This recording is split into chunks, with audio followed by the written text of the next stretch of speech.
The Alphabet Wars is the first short story in the collection with the same name, The Alphabet Wars. W, general of the Roman army, was staring blankly into the flames of the dwindling campfire, worrying about the impending battle. The murmur of the soldiers' voices around him had blended with the crackling of the logs, the soft encouragements of the wind in the trees, and the absent-minded tapping of his own stick against the rock he was sitting on. W's mind was not exclusively on military things, though. His daughter B was a big worry too, what with the poor state of health he had had to leave her in when he set out on this campaign, supposedly the decisive stage in the Alphabet Wars that had been going on for over 30 years now. In truth, the conflict had a much longer history, and probably an even longer future. What was generally known as the Alphabet Wars was a relatively local conflict between the Roman, Greek, Phoenician, Hebrew, and Etruscan scripts. Over the years, almost any permutation of coalitions had come and gone. They never lasted long, as anyone with any sense knew that the battle was won for a monopoly. No alphabet was prepared to share the prize, a position of dominance throughout Europe and the shores of the Mediterranean, with any of the others. It simply wasn't workable to combine two alphabets, so it was a situation of everyone for themselves. The longest coalition had been the one between the Roman and Greek alphabets, and together they had decisively defeated, or rather annihilated, the Phoenician and the Etruscan alphabets. The irony was that in doing so, they had obliterated their immediate forefathers. The original Greek alphabet had been modelled on the Phoenician one, and the Etruscan, itself based on the Greek, gave rise to the Roman. And now the two biggest players were taking on each other. They had both decided to ignore Hebrew for the time being. It was becoming less and less ambitious anyway, and seemed happy with its own little niche. Luckily, mused W, there was hardly any doubt anymore as to the dominance of the Roman alphabet in Europe and all along the shores of the Mediterranean. It was only one step away from the monopoly it had long dreamed of, if only Greek could be defeated. While he conjured up the face of Tao, his counterpart at the head of the Greek army, and wondered about the reputation as a ruthless brute that Tao had acquired, it was B's lovely features that kept superimposing themselves on the image W was trying to focus on. He fervently hoped that the mysterious illness that had so weakened her over the past few weeks was finally showing signs of releasing its powerful grip. He couldn't bear the thought that his daughter, his own ink and strokes, might succumb to the illness and be lost forever. His wife V would fall apart, that much he was certain of, and he could only guess at the reaction of his son A. W cursed himself for allowing his mind to wander to this family. That was a luxury for an army commander, and he shouldn't be indulging in it. His mind should be firmly and exclusively on the upcoming battle and on his adversary. Tao was hardly a stranger to him. During the time of the Roman-Greek coalition, the two of them had been in close contact, and, even though it would not be wise to say so now, they had been fairly good friends, enjoying each other's company outside the professional field. He had even got to know Tao's family, so W could be pretty certain that at this precise moment also, Tao's mind would be wandering to his loved ones, and not be obsessively focused on the fight in hand. It had to be said, though, that he feared Tao's ruthless side. In strategy and in battle, Tao was well known for his unshakable concentration and steely nerve. Privately, W had always known that Tao was the better general. Publicly, he would never admit to that, and he would always stress the advantage he held over Tao in knowing the general's mind. The crackling campfire of a few hours ago was not much more than glowing embers now, and W poked them with his stick. Sparks flew up, hundreds of little fireflies against the dark that surrounded him. He realized that the entire camp had fallen silent, that he was the only one still about. It soothed his nerves. Somehow, the silence and the loneliness were a comfort to him, knowing that all around him, all his soldiers, all the brave letters, from the lowliest lowercase a to the highest capital Z, were getting the crucial rest they needed on the eve of the most important battle of the entire war, bolstered his confidence. He was proud of his army, and he knew that whatever the outcome of tomorrow's fight, he would always be proud of them. He could see them now, lined up in battle formation, all the ranks of different fonts and sizes, ready to give the Greek letters the fight of their lives. The sun glinted off the helmets of the 7th Division, all of them crack troops, all aerial A's. They were impatiently awaiting W's order to attack. The plan was for them to rush straight towards the Greek army, then veer off to the right before engaging the enemy, and take their attention off the 6th Division, breaking away from the back of the Roman army to perform a drawn-out movement to the left. If the Greeks could be distracted just long enough for the 6th to get to the cover of the woods, they would then go all the way to the right flank of the Greek army and surprise them there when the main battle was underway. W raised his right arm and brought it down in an elegant sweeping movement, the signal for the 7th to start their feigned attack. They set off as one letter. Their coordinated, swift move was like poetry, a brash limerick, completely unexpected. He could see the Greek command waver momentarily before orders were given to hold positions and parry the enemy attacked. But then the 7th Division swept to the right, at a right angle with the combined Greek army. W could sense the consternation in both the Greek troops and their leaders. He looked around to the 6th Division and saw to his satisfaction that they were on the move, exactly on cue. It was working. The Greeks didn't notice the covert maneuver. Their full attention was on the maverick actions of the 7th Division. W jerked back awake. He had dropped off, and his dream proved that he was more focused on the battle than he had suspected. The surprise move that he had dreamt about was as much a surprise to him as to the Greeks, though. He had been worried sick because the only strategy that he'd been able to come up with was a straightforward mass attack. The idea might just work. He drew a few sketchy lines in the dust around what was now barely the ghost of a campfire. If he could position his army near to the woods there, the 6th would indeed be able to disappear into the woods in a minimum of time. This was it, the extra element that might just force a victory.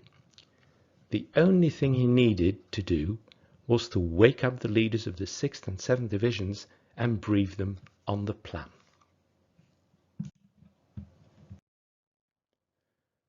There was confident calm in the Greek camp after the last whispered discussions about Tao's earlier speech had died down.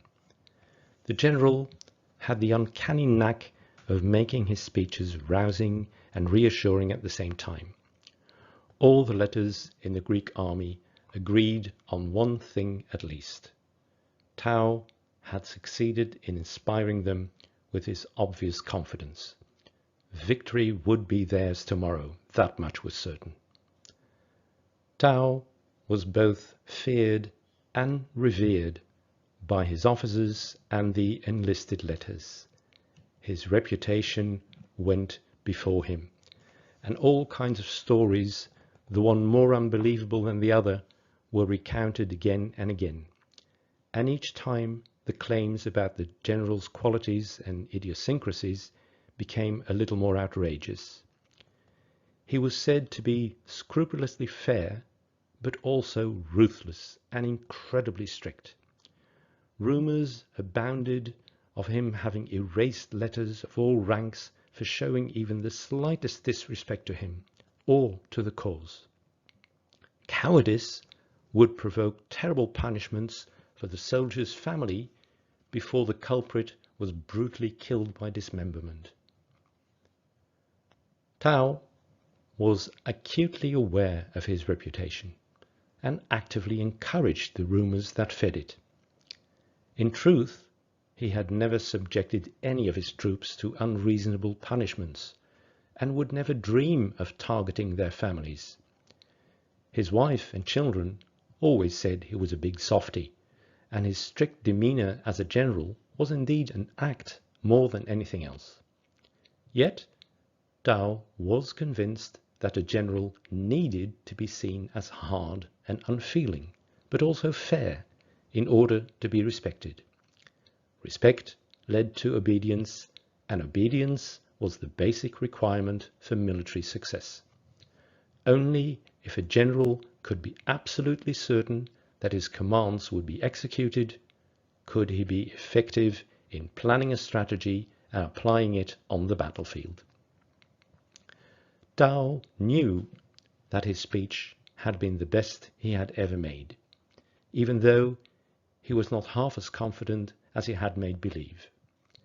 The letters had cheered, and the confidence he had instilled in them had flowed back to him, lifting him up. Now that all the excitement had died down, he was trying to persuade himself that he actually did have good reason to be confident. His opponent, W, had always been less competent as a general, and certainly lacked the strategic brilliance required for greatness.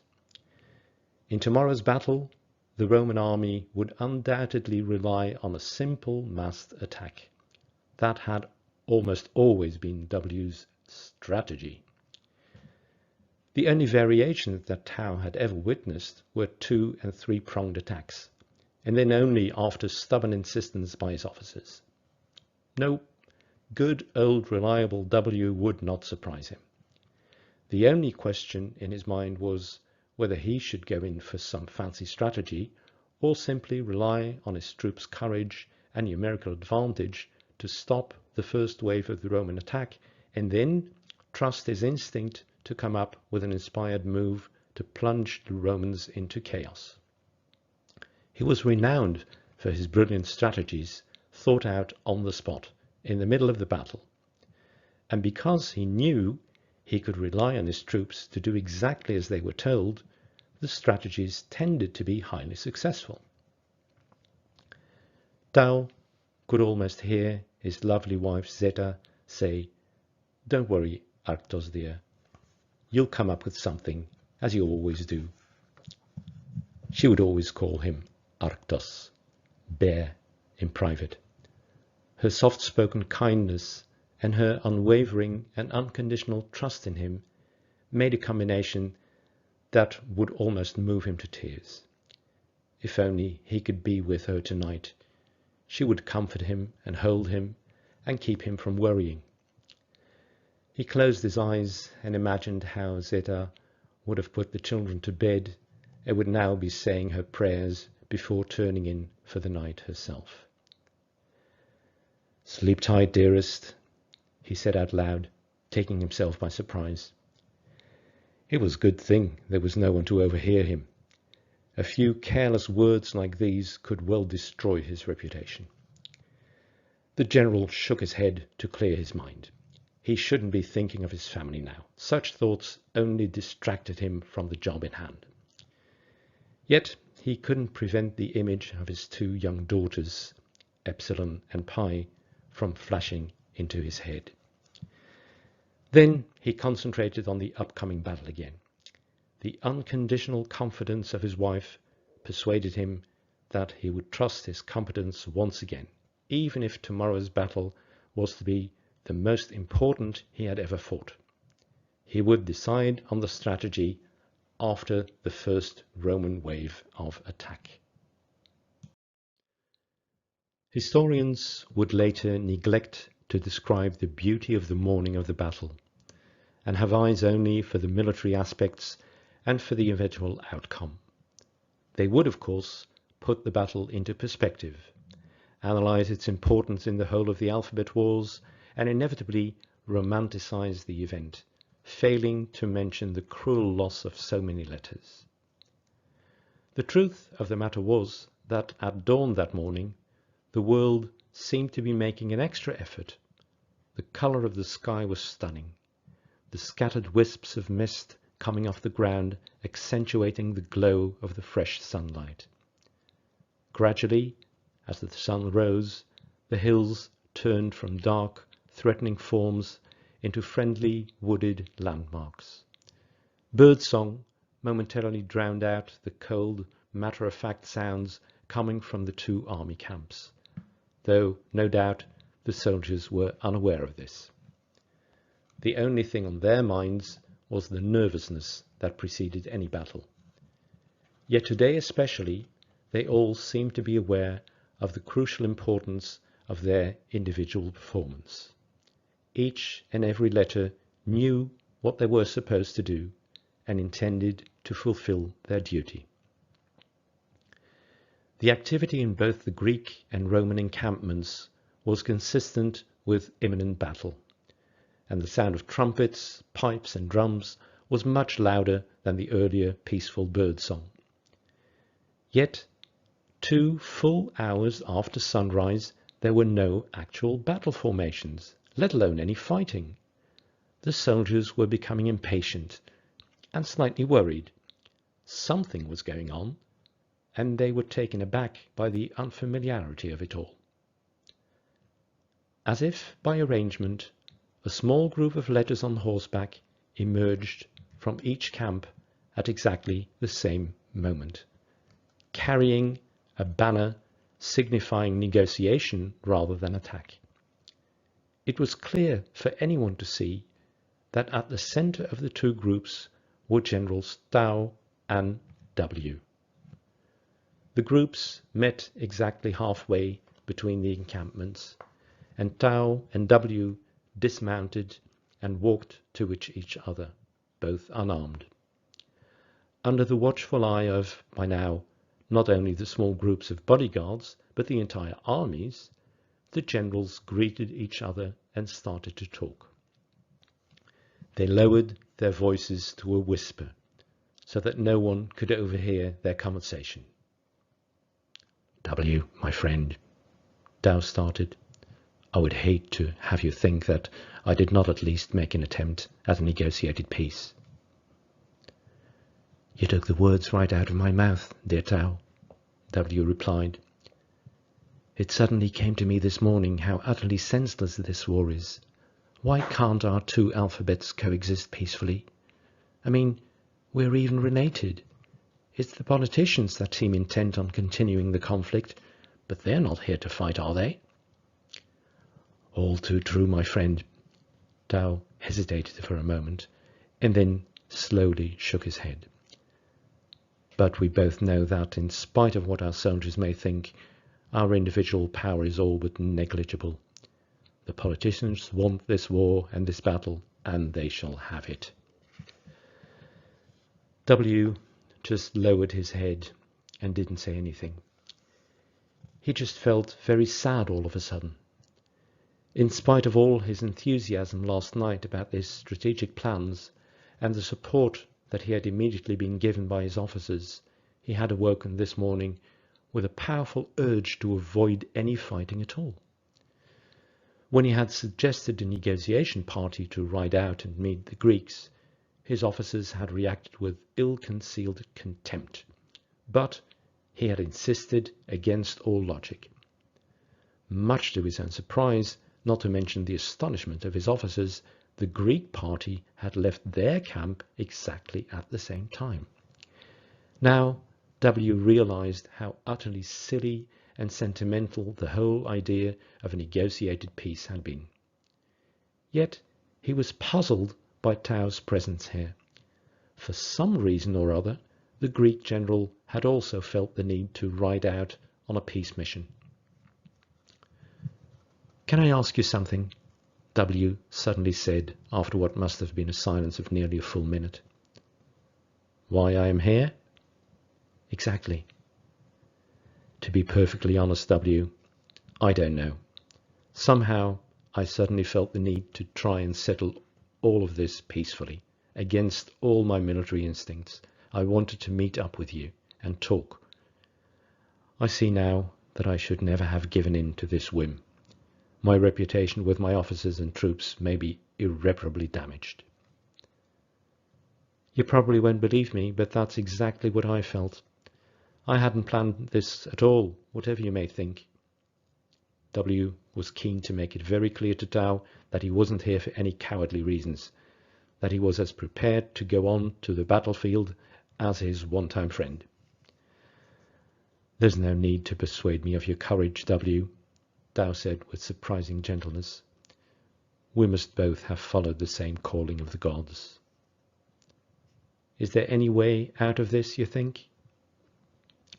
"I'm afraid we can't avoid a battle, my friend. Whatever made us come here has only served to make this more difficult for us personally, but there's no way we could possibly pull back."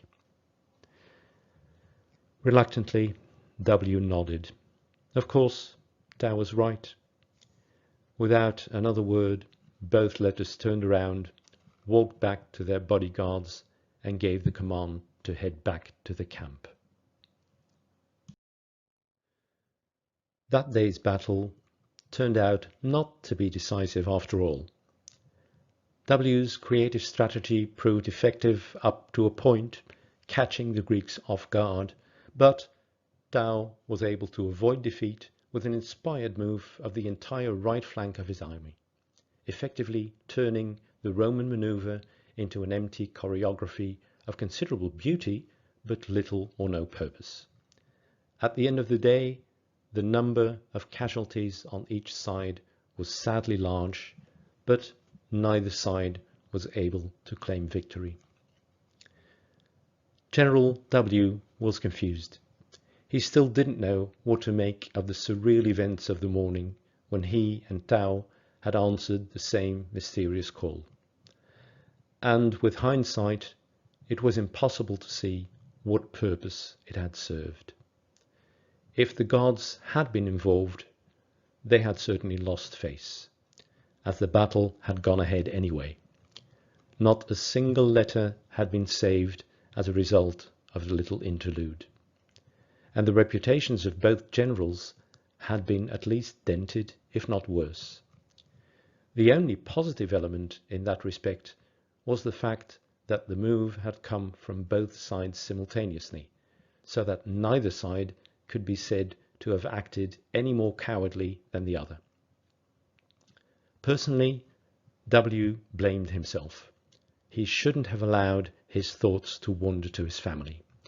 That had turned him soft and open to unmilitary thoughts. His love for his wife and children should not take away from his decisiveness on the battlefield, and he firmly intended not to let that happen again.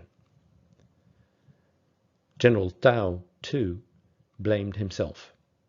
How could he have been so stupid as to give in to a senseless idea like that?